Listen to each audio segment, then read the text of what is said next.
السلام علیکم درنو دوستانو پښتو شو چینل ته په خیر راشئ. مخکې له ویډیو کتلو یو ځل زموږ چینل در سره سبسکرایب کړئ.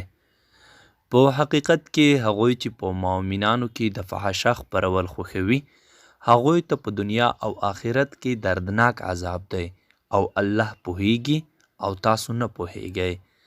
د فحاشا رواجول کله په ژبه او کله په قلم وي چې د خلکو رټل شوي او فسادي کړنې خلکو ته ښکاره کړي او کله هم ګناه ته د نورو د رهڅولو دا لاره وي او کله هم نورو ته د ګناه د امکاناتو د برابرولو دا لار وي.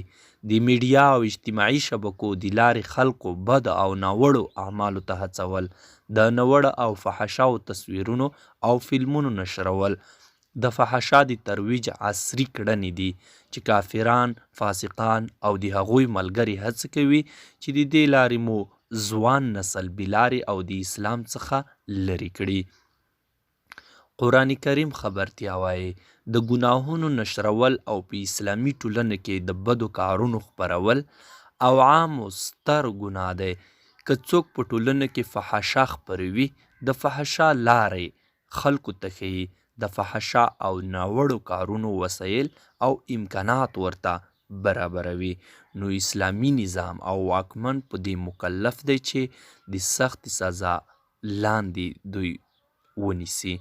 ځکه الله تعالی فرمایي د ګناهونو او فحشا کورونو خپرول او په ټولنه کې عامول داسې ستره ګناه ده چې عاملینو ته به یې په آخرت کې دردناک او سخت عذاب ورکړل شي.